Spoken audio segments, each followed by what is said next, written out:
les contraintes de fixation du prix. Lorsque l'on travaille sur le prix en marketing, on établit une politique de prix qui correspond à l'ensemble des actions pour fixer et faire évoluer le prix d'un produit.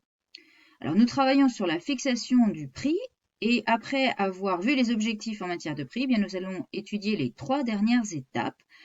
La fixation d'une fourchette liée aux contraintes extérieures, les coûts internes et la fixation du prix définitif.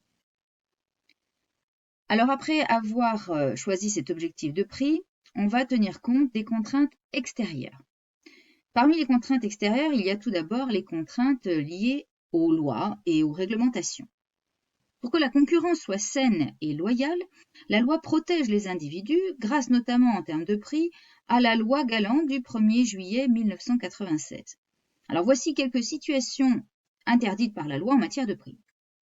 Tout d'abord, les ententes sont interdites. Ça signifie que lorsque des entreprises s'accordent pour fixer un prix commun, généralement au-dessus du prix du marché, elles sont punissables pour délit d'entente, comme ça a été le cas plusieurs fois pour Orange, SFR et Bouygues Telecom qui ont été condamnés à plus de 500 millions d'euros d'amende. Par ailleurs, les prix abusivement bas sont interdits. C'est lorsque le prix de vente est inférieur au coût de revient. Cette pratique de la grande distribution vis-à-vis des producteurs, notamment des petits producteurs, a été plusieurs fois sanctionnée. Autre interdiction, l'abus de position dominante. Alors là, c'est lorsqu'une entreprise en situation de domination profite de sa position pour imposer ses conditions. Alors les OTA, comme Booking, ont imposé la clause de parité tarifaire aux hôteliers qui ne pouvaient plus proposer des tarifs inférieurs à ceux que les OTA mettaient en ligne. Alors le groupe Accor en 2013 a saisi la justice pour abus de position dominante et cette clause est désormais illégale. Enfin, les pratiques discriminatoires sont interdites en matière de prix. Ça veut dire qu'un fabricant ne peut pas proposer des prix différents à ses clients selon ses origines, sa religion, son genre ou sa couleur de peau. Alors après les lois, il faut prendre en compte la concurrence et ses tarifs. Le principe repose sur le fait qu'un client qui achète compare très souvent les prix. C'est pourquoi il faut connaître les tarifs des produits des concurrents. Alors pour observer les prix des concurrents, on peut faire du benchmarking, qui consiste à retenir ce que le concurrent fait de mieux. On peut aussi faire des relevés de prix sur place, consulter des catalogues en ligne ou encore faire une demande de devis fictive. Ensuite, il reste à prendre en compte ce que les clients sont prêts à payer pour le produit proposé.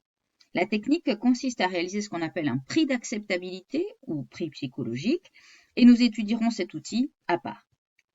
Donc à l'issue de cette prise en compte de 3 contraintes extérieures, loi, concurrent et client, on est capable de déterminer une fourchette de prix, c'est-à-dire que le prix devra se situer entre un prix minimum et un prix maximum qui tient compte de ces contraintes.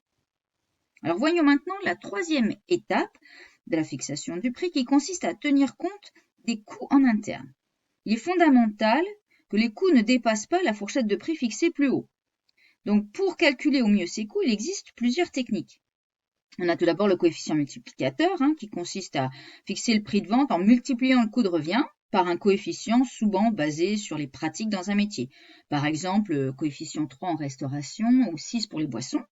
On peut aussi se baser sur le calcul des coûts variables à travers la détermination d'un seuil de rentabilité. On peut également se référer aux techniques de calcul de coût de revient complet. Donc à l'issue de cette 3e étape, on est capable de voir si la fourchette de prix liée aux contraintes externes est tenable en termes de coûts en interne. Enfin, il reste la 4e étape qui consiste à fixer le prix définitif. Le principe est que le prix final doit tenir compte des perceptions du prix du consommateur au dernier moment. Ainsi, on peut pratiquer la technique du outpricing. Alors ça, c'est le concept du prix rond qui repose sur l'hypothèse selon laquelle l'individu arrondit un prix de vente à l'unité inférieure, même si l'écart avec l'unité supérieure est très faible. Alors l'intérêt, c'est d'attirer un maximum de clients avec un prix à 99 centimes plutôt qu'à 1 euro. On peut également proposer des produits packagés qui regroupent plusieurs prestations et qui permettent de masquer le prix d'un service grâce à d'autres produits, comme c'est le cas par exemple des voyages all-inclusive.